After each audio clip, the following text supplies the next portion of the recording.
Setelah menerima telepon dari Yuda, keesokan harinya Sean berangkat ke Bandung. Dia tidak datang sendirian, tapi ditemani Keivan yang memang belum percaya jika Sean harus sendirian. Hanya saja untuk kali ini belum bisa membawa sang istri dan anak karena tujuannya bukan pulang, melainkan menuntaskan masalah yang selama ini menghantam di kepalanya. Tiba di rumah, Sean tidak hanya menemukan Yuda di sana, melainkan juga ada Rangga, sahabat Sean di masa SMA. Dia tampak sedikit gugup, bahkan menatap Sean saja tidak berani setelah begitu lama tidak menyapa. "Yud, kenapa ada dia? Duduklah, Kak. Kita tuntaskan segera," ucap Yuda kemudian menyerahkan earphone agar Sean dapat mendengarkan pengakuan Ana lebih jelas. Niat hati hanya mencari tahu siapa Bramanto karena penasaran, Sean justru menemukan jawaban dari semua pertanyaan yang membelenggu di kepalanya terkait tragedi 7 tahun lalu. Suara wanita itu terdengar bergetar, tapi Sean masih mampu mendengarnya dengan jelas. "Dasar bajingan. Tua bangka itu bahkan lebih menyeramkan dari Halim."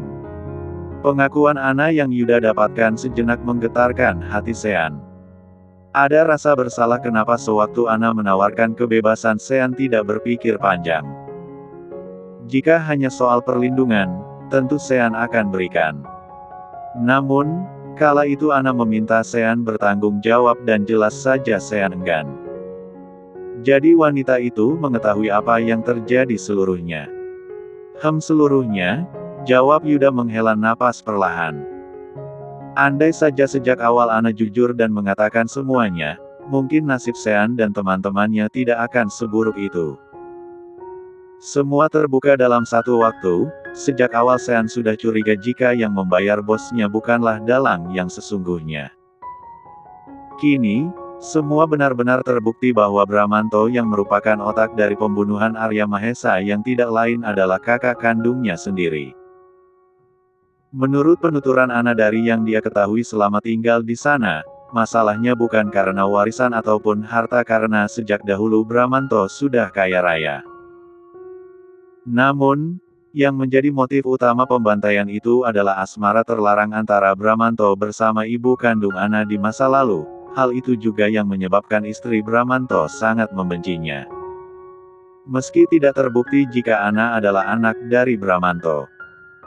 Namun, kebencian Yosepa, sang istri benar-benar membabi buta hingga Satria turut menjadi sasaran kebenciannya. Tidak selesai di sana, kekejaman Bramanto bukan hanya tertuju pada Arya Mahesa saja, melainkan para pelaku yang telah dia bayar mahal malam itu. Bramanto yang memerintahkan, dan dia juga yang menjebloskan para pelaku ke penjara tidak lama setelah peristiwa itu terjadi. Tidak ada satupun yang dia lepaskan, bahkan Sean yang menghilang bertahun-tahun juga tetap tidak lolos dari buruan Bramanto. Semua hal dia lakukan demi bisa mencari tahu sosok Andreas yang selalu dia anggap sebagai batu sandungan di masa depan. Hingga, ketika orang suruhannya berhasil mencari tahu siapa itu Andreas yang ternyata merupakan putra salah satu konglomerat dengan nama asli Sean itu, Bramanto terus memantaunya. Kebetulan, kala itu Irham sibuk memaksa ingin berjodoh dengan Zalina, putri salah satu ulama yang juga menjadi objek dendam Bramanto. Tidak tanggung-tanggung dia menggunakan kesempatan itu untuk melibas dua orang sekaligus. Sean dan juga Kiai Husain tanpa peduli bagaimana perasaan putranya yang kala itu mengira jika Bramanto benar-benar merestui keinginannya. Jadi sejak awal orang tua Irham tahu siapa aku. Seperti yang sudah kau dengar. Bramanto menyeretmu untuk membuat Kiai Husain malu dengan fitnah yang diberikan pada putrinya. Maksudmu? Malam itu juga termasuk dalam rencananya? Tanya Sean semakin tidak bisa berkata-kata, dia melongo dengan mata yang kini berkedip sempurna. Kau tanyakan saja padanya, tutur Yuda menunjuk Rangga yang kini tengah mengatur napasnya. Benar, Sean.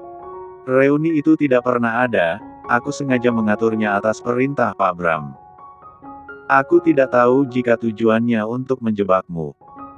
Tapi yang jelas, dia meminta menghubungimu dengan rute dan juga waktu yang sudah dia tentukan. Ah begitu.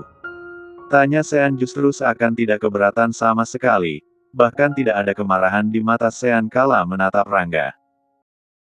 Hal ini yang Yuda maksudkan Sean mungkin akan berterima kasih karena memang Bramanto secara tidak langsung menciptakan jalan untuk Sean berjodoh dengan Zalina. Sudah kuduga bagian itu bukan bencana baginya. Tapi bukankah hal itu justru merugikan mereka sendiri, Yud? Untuk anaknya terutama, sahut Keivan yang masih sedikit bingung bagaimana cara kerja otak seorang Bramanto. Soal itu, jelas dia punya tujuan, Kak. Mana mungkin tidak. Soal itu, jelas dia punya tujuan, Kak. Mana mungkin tidak. Terdengar manis memang, Bramanto adalah orang di balik bersatunya Sean dan Zalina. Kendati demikian, tujuan pria itu tetap saja menyakitkan. Membuat Kiai Husain malu memang tujuan utama, tapi membuat keturunannya nelangsa dengan harapan Sean dihukum mati adalah hal yang tidak kalah penting tentu saja. Satu kata yang Sean tuturkan usai mendengar penjelasan Yuda, yakni, keparat. Ya, hanya itu yang pantas untuk dia lontarkan untuk Bramanto. Selain menyiksa batin istrinya, Bramanto juga membuat Iklima dan Habil tidak mendapatkan kasih sayang Sean secara utuh sejak dalam kandungan. Tapi beruntungnya kakak iparmu adalah Evan. Jika tidak, tujuan Bramanto untuk membuat Zalina menangis darah benar-benar tercapai. Dia menjadikan Zalina sebagai sasaran hanya karena sakit hati tanah itu dibeli lebih dahulu oleh Abi Husain. Sean menatap Keivan sekilas, wajah pria itu masih sama datarnya. Tatapan mata Keivan seakan tengah mengejek dirinya yang dahulu menolak bantuan Keivan. Wah berdebah sialan itu benar-benar mengerikan. Orang tua Irham ternyata berdarah dingin. Pernyataan Sean benar, Bramanto lebih keji dari Halim. Pria itu juga sangat pandai berkamuflase menjadi pria baik, buktinya semua bisnis ilegal yang Ana sebutkan sama sekali tidak tercium. Bahkan, dia bisa diterima begitu baik oleh keluarga Kiai Husain, terlebih Abrisam. Beruntungnya, selama Sean di penjara orang-orang Bramanto tidak mengusik Zalina secara langsung. Ya, tujuan Bramanto memang bukan menghabisi Zalina, tapi Sean. Ketika mengetahui Sean hanya divonis selama 3 tahun dan bukan hukuman mati, Bramanto mencari cara lain agar pria itu benar-benar hilang. Karena, hanya dengan cara itu, posisinya akan tetap aman sekaligus tujuan untuk membuat keturunan Kiai Husain nelangsa akan terwujud. Entah takdir para pendendam dan hati kotor yang tengah beruntung atau bagaimana. Bramanto justru mendapatkan celah kala mengetahui jika Jeremy dan Morgan membencinya, ditambah lagi dia menemukan senjata utama yang tidak perlu diiming-imingi dengan harta bersedia melukai Sean, yaitu Nathan. Hingga, dia kembali meminta salah satu penjaga bodoh yang butuh uang untuk melancarkan aksi ketiga manusia dungu yang tidak sadar dia manfaatkan di dalam penjara. Yakni, 3 pemuda. Yang saat ini kembali mendekam di penjara lebih lama lagi. Yud, bisakah kita ringkus secepatnya? Tentu, Ana juga menyerahkan beberapa rekaman yang dia ambil sewaktu tinggal di sana semua lengkap. Sebelum Yuda benar-benar pergi, Ana sempat menyerahkan bukti yang mungkin bisa saja membahayakan nyawanya. Tadi malam Yuda sempat memastikan, kepala pria itu sampai sakit mendengar pertengkaran Bramanto dan juga sang istri yang kerap kali membawa-bawa nama Mahesa dan juga istrinya.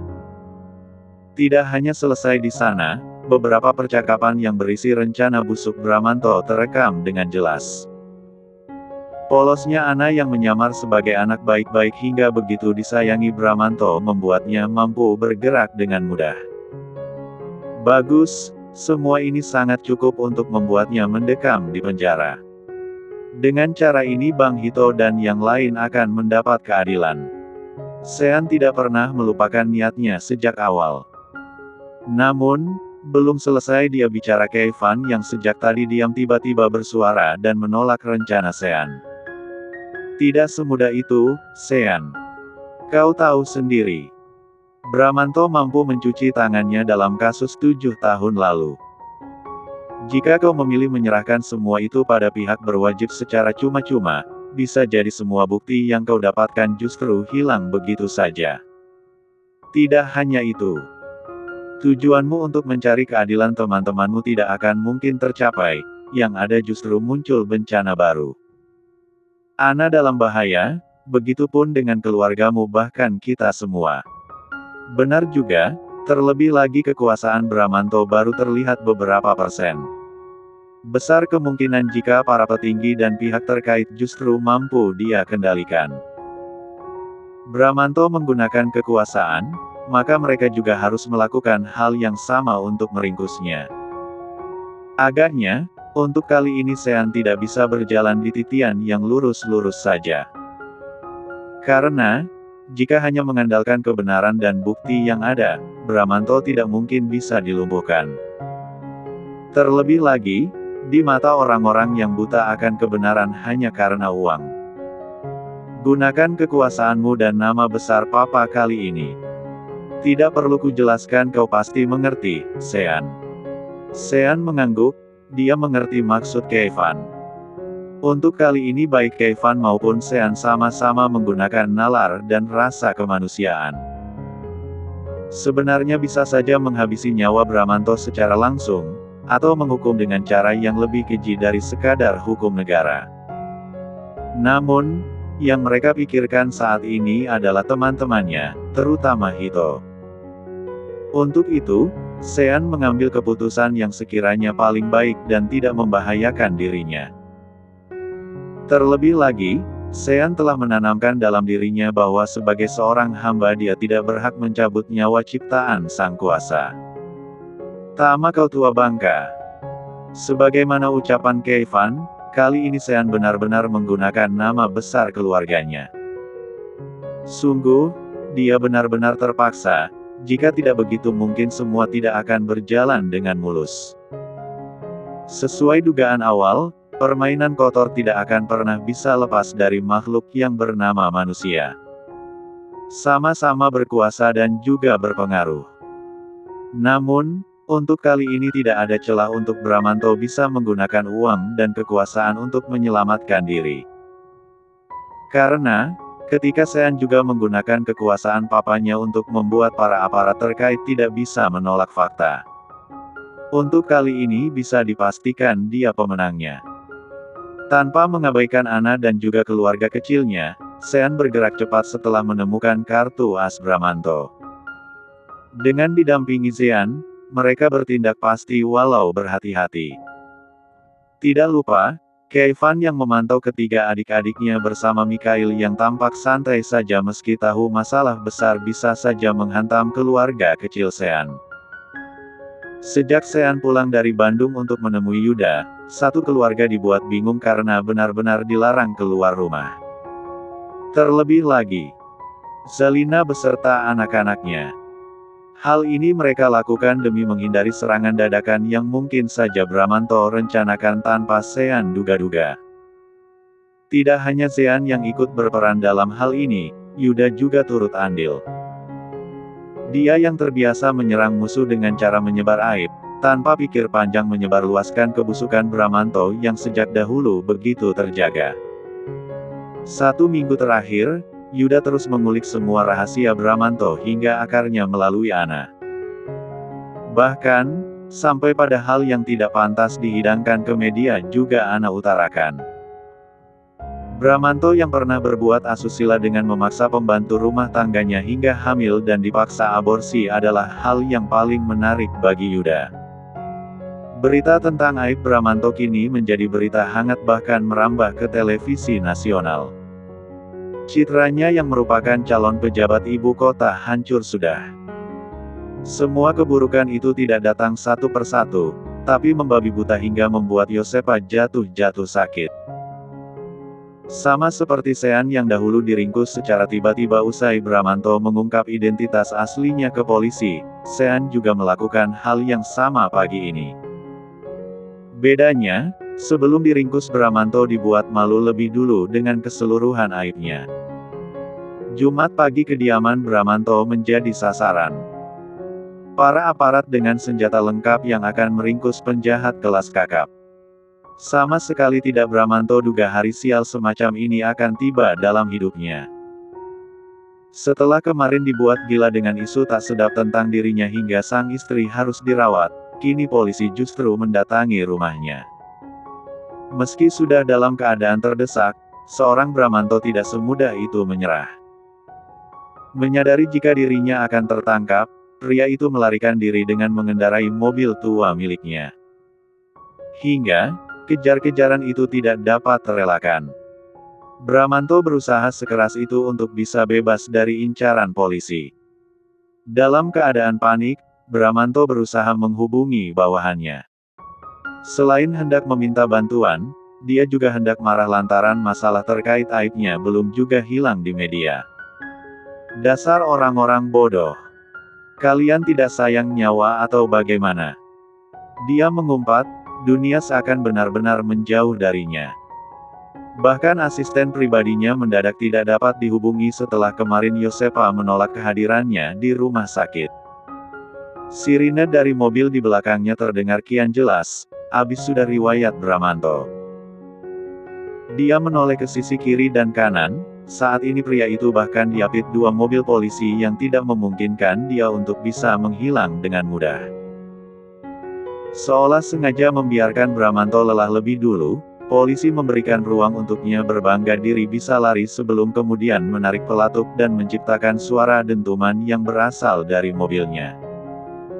Kedua ban mobil Bramanto pecah hingga membuat pria parubaya itu kehilangan kendali. Dia yang masih mencoba lari hanya mendapat lelah karena kini sudah benar-benar terkepung dengan beberapa senjata tertodong ke arahnya. Menyerahlah Tuan Bramanto yang terhormat, Anda tidak dapat mengelak lagi. Cih! Kalian berani menangkapku. Mana atasan kalian? Kata-kata itu terlontar dari mulut Bramanto kala beberapa orang yang biasanya tunduk kini memperlakukannya dengan begitu kasar. Tidak peduli sekuat apa usaha Bramanto untuk berontak, tenaga pria itu tetap saja kalah. Tidak ada kekuatan dan kekuasaan yang kemarin dia banggakan. Seluruh anak buah dan penjaga rumahnya dibekuk orang-orang kiriman Sean hingga tidak berani untuk menghalangi aparat kepolisian meringkus tuannya. Berdebah kalian. Apa hakmu memperlakukanku seperti ini? Aku Bramanto. Sadarkah kalian dengan siapa kalian berhadapan? Hah! Teriakannya tidak menakutkan lagi. Di mata orang-orang di sini Bramanto tidak lebih dari penjahat yang hinanya luar biasa. Pikiran Bramanto kacau dan saat ini yang justru dia ingat adalah Anna, putri angkatnya. Anak sialan itu tidak tahu terima kasih. Pasti semua karena ulahnya. Seolah menjawab kekhawatiran Irham sejak Anna pergi, Bramanto benar-benar menyesali keputusannya untuk membiarkan Anna pergi karena nanti juga akan kembali. Nyatanya, anak itu justru benar-benar berbisa dan menghabisi Bramanto tanpa aba-aba.